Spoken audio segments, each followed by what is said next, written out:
আরে বাবা, আমাদের ঘরে এত লোক কি করছে? চলো প্রথম থেকে শুরু করি। হ্যালো গাইস, সবাই কেমন আছো?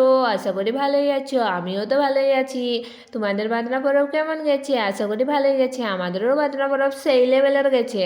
এই যে আমাদের ফুচু বাছুরটা এখনো সিনে আবেগ বলছে, কখন আমাকে স্নান করাবি? বছরের একমাত্র দিন আমি সিনে আয়, তবু আমাকে স্নান করাচ্ছিস না?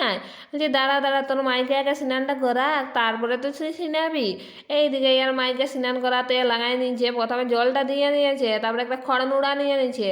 বলছে ভালো করে নাই ঘুষলে হবে, পরিষ্কার হবে না গাটা, বছরের একমাত্র দিন সিনে আয়। আর এদিকে আমার মায়ে হলে চাল পাছড়াতে লাগাই নিয়েছে। আমাদের দুজনকে বললো পাথর বাছতে, সেই কারণে পাছড়াই করে দিয়ে দিয়েছে। এগুলো পাথর বাছিং করে আর ভিজতে দিয়ে দিব। ভিজার পর স্নান নাহান করে চালগুলা ছাঁকতে হবে। স্নান করে নিয়েছি, এবারে চালগুলা ছেঁকে নিই। প্রথমে ছেঁকে নিয়ে করে আর এই যে পড়পড়িয়া রোদে উঠে গেছি, এই গামছাটা বিছাইলি প্রথমে, তারপরে চালগুলাকে ঢেলে দিই।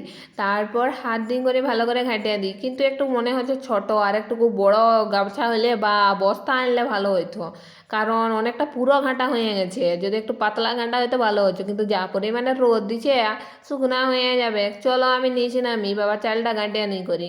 সন্ধ্যায় উঠব, এই যে সন্ধ্যা হয়ে গেছে। চলো তোমাদেরকে ঝিকিমিকি মানে লাইটিংটা দেখাই দিই। আমাদের ঘরের কেমন দেখা আছে, এখনো আন্ধার হয় নাই, ভালো করে দেখা হবে নাই, কিন্তু ভালোই দেখাচ্ছে। আর আন্ধারে আমি ভিডিও ভিডিও করি নাই। আন্ধারে পিঠা খেতে ব্যস্ত ছিলি। আসো কে কে পিঠা খাবে? আমাকে তো পিঠা খেতে সেই লাগে। ঘুম থেকে উঠে করে দেখি না, ও বাবা, আমাদের ঘরে সবাই চলে আসেছে কি করতে।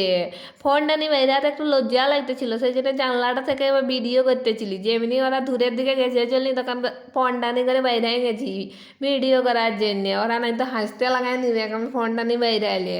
ওরা ভাববে যে আমরা ভিডিও করছি, সেই কারণে ফোনটা নিয়ে বাইরে নেয়। এইদিকে যে নাচ লাগাই নিচ্ছে সাত সকালে, ওদের নাচ নাই শেষ হলে ওদের এই পরব শেষ হবে না।